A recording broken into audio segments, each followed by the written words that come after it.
आपका time start हो गया। धन्यवाद सभापति महोदय। नहीं, आप शुरू कीजिए। धन्यवाद सभापति महोदय। तो आप शुरू कीजिए अपना भाषण।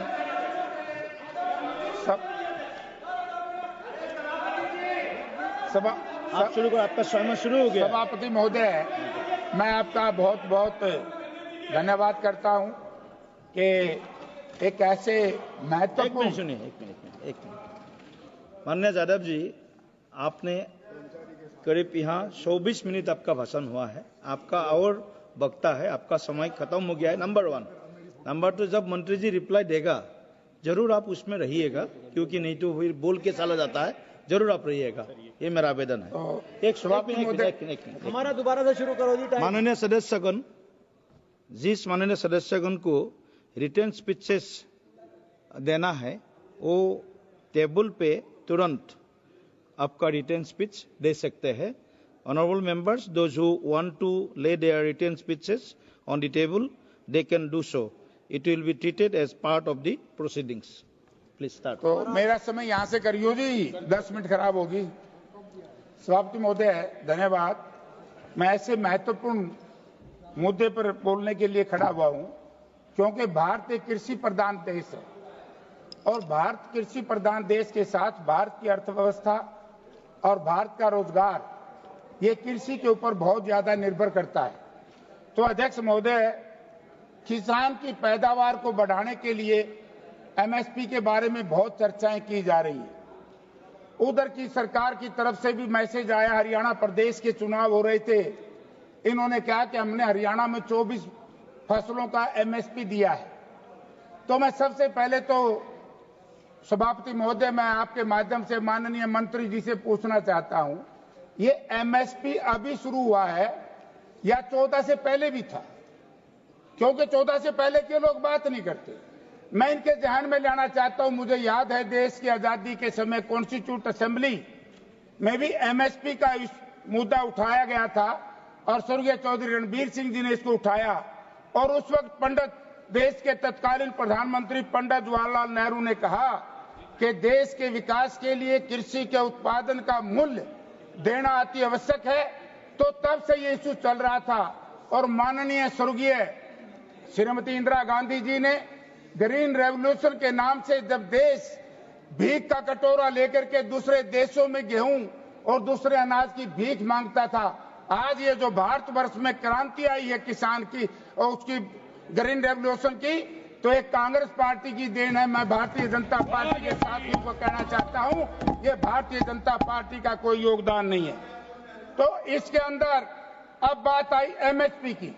मैं बताना चाहता हूं, अभी मेरे साथी अनुराग जी यहाँ है नहीं, 2014 में धान पर एमएसपी था 1310 रुपए और गेहूं पर एमएसपी था 1400 रुपए और 2024 में आज धान के ऊपर एमएसपी है 2320 रुपए और गेहूं के ऊपर एमएसपी है कुल 2450 रुपए। ये 10 साल में सर 1000 की वृद्धि हुई, लेकिन इस 1000 की वृद्धि में एक दिन चर्चा चल रही थी, मैं नाम नहीं लेना चाहता, डीएपी की बढ़ोतरी कितनी हुई? मैं मंत्री जी अपना जवाब देंगे। अपने जवाब में 1600 रुपए आज डीएपी का भाव है, जब यूपीए सरकार थी 900 रुपए था। यूरिया का भाव 265 रुपए था और आज यूरिया का भाव 300 रुपए से ज्यादा है। तो मैं एक बात पूछना चाहता हूं कि वृद्धि तो आपने 10 साल में 1000 रुपए की कर दी, 100 रुपए पर ईयर, लेकिन जिस तरीके से यूरिया के भाव, कीटनाशक दवाओं के भाव, जो कीटनाशक दवा 200 रुपए का डब्बा आता था आज वो 850 रुपए का है। जो बीज 50 रुपए किलो था आज वो इन 10 साल में वो 150 रुपए किलो हो चुका है। तो यानी कि किसान की पैदावार को बढ़ाने के लिए उपयोग में लाने वाली चीजें बढ़ती जा रही हैं और किसान का जो एमएसपी है वो घटता जा रहा है। क्योंकि हरियाणा प्रदेश के मुख्यमंत्री ने, माननीय मंत्री जी भी गए थे कि हमारी सरकार बना दो, हरियाणा में 3100 रुपए का भाव दे देंगे। आज तो हरियाणा में 2300 रुपए भी नहीं मिला सर। कुल 1600 रुपए प्रति क्विंटल के हिसाब से धान की फसल हरियाणा में, पंजाब में, वेस्टर्न उत्तर प्रदेश में कोड़ियों के भाव खरीदी गई। मैं आपके माध्यम से कृषि मंत्री जी से कहना चाहूंगा, या तो इसकी जांच कराओ, अगर 10% भी धान एमएसपी पे बिका हो हरियाणा पंजाब में तो मुझे दंडित कर देना, वरना जिन लोगों ने ये पैसा लिया है क्योंकि किसान के खाते में पैसा पूरा भेजा और ये कहा गया कि तेरा मॉइस्चर ज्यादा है, तेरा ब्रोकन ज्यादा है, किसान को कम पैसे दिए गए। ये लूट है इस एमएसपी के ऊपर। और मैं याद दिलाना चाहता हूं भारतीय जनता पार्टी के लोगों को, याद होगा यूपीए सरकार में सर आपने स्वामीनाथन कमीशन का इशू उठाया था। स्वामीनाथन कमीशन की लड़ाई लड़ने के लिए बीजेपी के लोग अर्धनंगा होकर के सड़कों पर घूम रहे थे, और जब सरकार आई दुम छुपा करके बैठ गए। मैं विधानसभा का सदस्य था और उस वक्त के आज इस हाउस के सदस्य नहीं, हमारे कृषि मंत्री जी बोल रहे थे। मैंने कहा धनखड़ साहब याद करो स्वामीनाथन कमीशन की रिपोर्ट लागू करने के लिए आपने चुनाव घोषणा पत्र में कहा था, क्यों नहीं लागू हुई? और इसी दौरान स्वामीनाथन कमीशन के जो मद थे उनको पूरा करने के लिए यूपीए सरकार में तत्कालीन डॉक्टर मनमोहन सिंह जी ने एक ग्रुप ऑफ चीफ मिनिस्टर बनाया था, और ग्रुप ऑफ चीफ मिनिस्टर में चौधरी भूपेंद्र सिंह हुड्डा थे, स्वर्गीय प्रकाश सिंह बादल जी थे, मायावती जी थी और माननीय नरेंद्र मोदी जी भी उस वक्त यूपीए की सरकार में बनाए गए थे। याद होगा मुख्यमंत्री जी आपको भी। तो उस वक्त ये फैसला हुआ। आज जो बात करते हो आप किसान के कर्ज की, यूपीए सरकार में 60,000 करोड़ रुपया किसान का माफ हुआ तो यूपीए सरकार में हुआ, और आपने 17 लाख करोड़ रुपया चंद परिवारों का, साहूकारों का, धन्ना सेठों का माफ करने का काम किया। इस देश के लोग ये चाहते हैं कि खून और पसीने की कमाई से सुखी धरती का सीना चीन करके इस देश का अन्न हम पैदा करें और हमारे अन्न का लाभ चंद लोग उठाएं, धन्ना सेठ उठाए। मैं इसका विरोध करता हूं। और मंत्री जी अब ये अनुराग जी चले गए। आज कल ही मैंने पढ़ा है, आज हिमाचल का किसान बड़ा दुखी है कि कहीं अमेरिका से जो सेब आएगा वाशिंगटन से, अगर उसकी एक्साइज ड्यूटी आपने कम कर दी तो हमारा सेब रुड़ जाएगा। तो इसलिए मेरा आपसे ये भी निवेदन है कि किसान के खेत में जो फसलें पैदा होती हैं उनका भाव ज्यादा से ज्यादा दिलाने का काम करें। और मैं तो एक और कहना चाहता हूं, हमारे साथी कह रहे थे मंडियों का, एक सर्कुलर आपने और निकाल दिया है। 25 नवंबर 2024 को कृषि विपणन पर जो चिट्ठी निकाली गई है वो किसान के लिए काला संदेश है, काला वारंट है। यदि इस देश में विपणन का सिस्टम जो आपकी चिट्ठी में मैंने पढ़ा उसको लागू कर दिया गया, किसान को बहुत बड़ा नुकसान होगा। आप बात करते हैं कि किसान निधि, सर 2019 से लेकर के आज तक 6 रुपये मिलते हैं ना किसान को, 6,000 रुपए, 6,000 है ना। अब आए डीजल के दाम। डीजल के दाम उस वक्त डीजल के दाम थे 2004 में 22 रुपये, पेट्रोल के थे, अब मैं बताना चाहता हूं बीजेपी के साथियों को तकलीफ होगी, 2004 में मंत्री जी 22 रुपए और आज डीजल है 100 रुपए। कितना बढ़ा? एक ड्राम में 7,000 से ऊपर पैसे बढ़ गए। ये बात आप लोगों को बताओ। देते हो 6,000 रुपए साल में और एक ड्राम में लेते हो किसान से 7,000 रुपए। आप किसान के सबसे बड़े विरोधी सरकार है। तो आज ये भारतीय जनता पार्टी नीच सरकार है जिसने किसान के तेल का लाभ उठाने के लिए 2014-15 में 29,289 करोड़, डीजल 42,880 करोड़, 2015-16 में 29% की वृद्धि हुई। 2019-20 में सर 2,30,000 करोड़ रुपए का मुनाफा इन लोगों ने डीजल से हुआ। यदि एक किसान का कर्जा माफ कर देते, सारे देश के किसान पर 2 लाख करोड़ रुपए कर्जा नहीं है, तो मंत्री जी आप इस देश के किसान का कर्जा माफ कीजिए। किसान का जो डीजल आपने इतना महंगा बेचा है, करोड़ सस्ता था, उसका जो प्रॉफिट आपने कमाया है वही किसान को दे दे तो इस देश का किसान इस कर्जे से बच जाएगा। और हजार किसान जो आए साल आत्महत्या करने पर विवश हैं, उनकी भी जान बच जाएगी। तो अध्यक्ष महोदय, अब आ गई एक सिंचाई की बात। खेती को पैदावार बढ़ाने के लिए सिंचाई चाहिए ना जी। सिंचाई में क्या किया है सरकार ने? SYL नहर, कानून का राज नहीं मानती है सरकार, कानून को नहीं मानती। अगर कानून को केंद्र की सरकार मानती सुप्रीम कोर्ट ने SYL नहर के लिए कहा कि नहीं मंत्री जी कि नहर खुदवाओ SYL? आपने खुदवाई है क्या आज तक? आज वाटर रिसोर्सेज मिनिस्टर यहां से चले गए, मैं उनका सुन रहा था वक्तव्य। SYL का हमारा मामला पेंडिंग। लखवार 82 दो डैम थे, यूपीए सरकार के टाइम में, डॉक्टर मनमोहन सिंह जी के टाइम में शुरू हुए और चौधरी भूपेंद्र सिंह हुड्डा कांग्रेस की सरकार थी, हमने उस पर पैसा खर्च किया। आज ये बताइए कि उस वक्त से लेकर के आज तक लखवार 82 डैम के ऊपर आपने क्यों नहीं काम शुरू कराया? क्यों? कभी किसान की आमदन, किसान को सस्ता पानी ना मिल जाए नेचुरल रिसोर्सेज से, उसके उपज के दाम ना बढ़ जाए, किसान को कमजोर करने का काम भारतीय जनता पार्टी की सरकार ने किया। और अध्यक्ष सभापति महोदय, खेती के उपकरण, जहां तक हमारे साथी कहते हैं GST है 12%, आप भी मानोगे मंत्री जी, GST है 12%, और सोने के ऊपर आपने GST कितना लाया? 3%, क्योंकि किसान के उपकरण के ऊपर 12%। आप किसान को कहां तक मारोगे?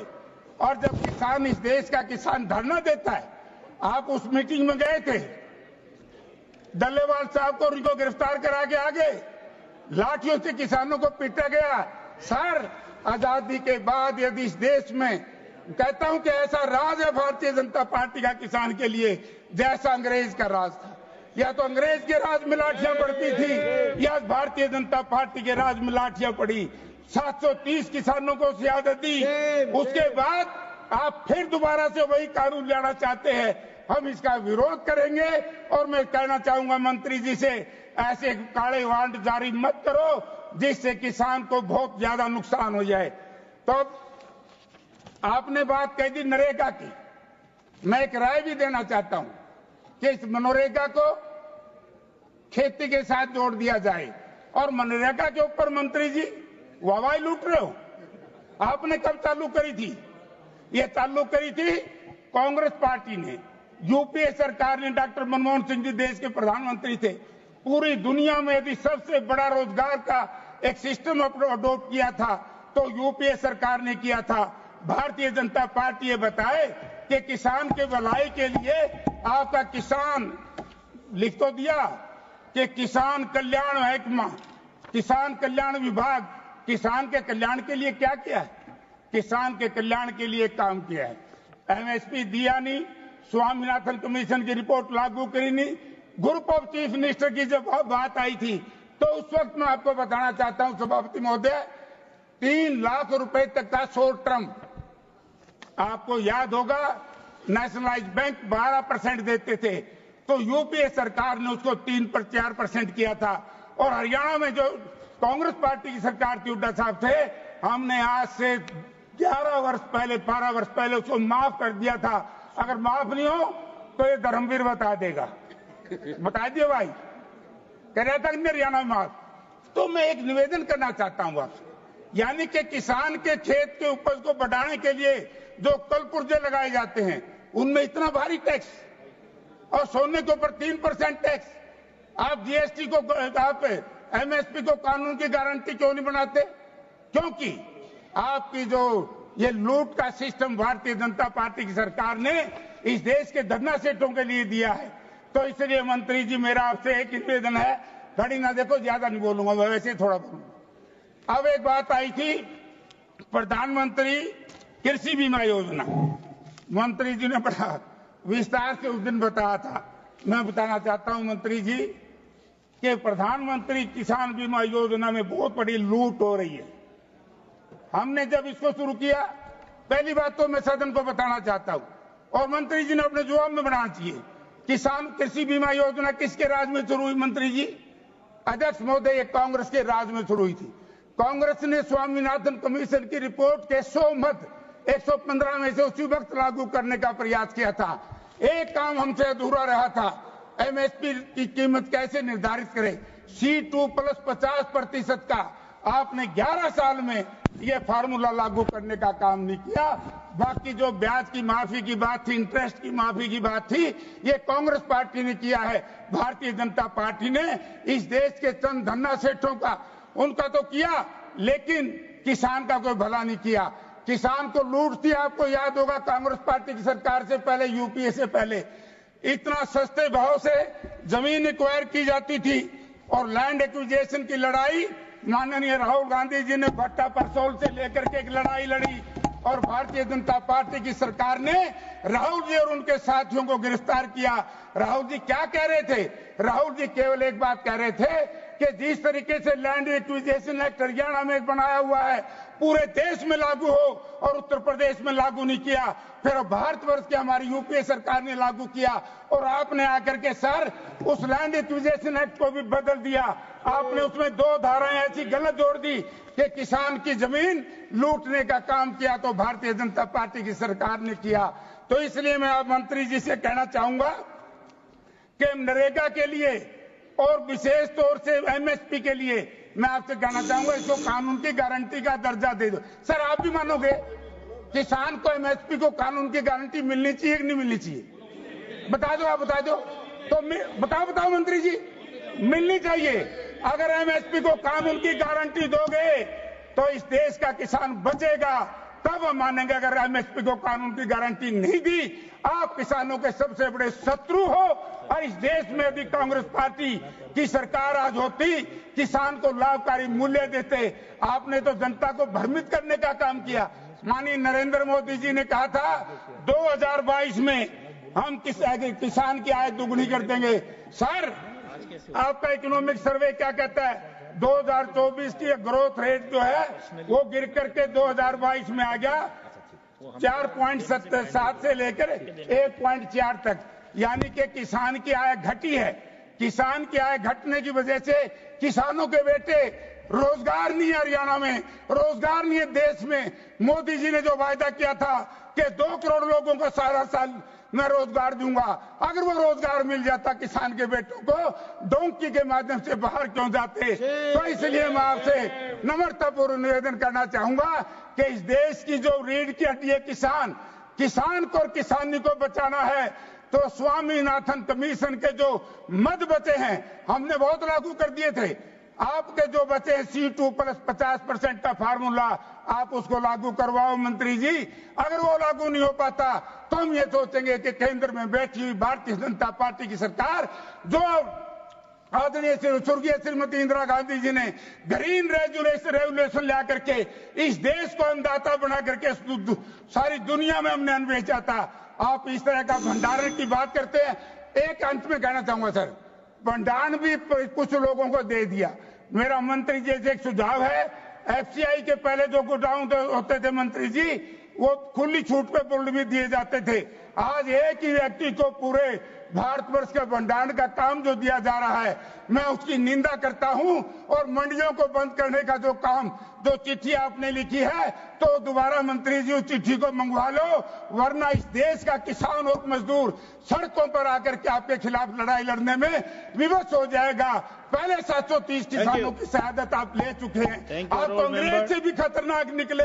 अंग्रेज के राज में कम से कम हमें यह था, हमारे पूर्वजों ने, हमने देश आजाद कराना है। आज आजादी के बाद भी एक ऐसा राज इस देश के लोग लाए कि किसानों को शहादत देनी पड़ी।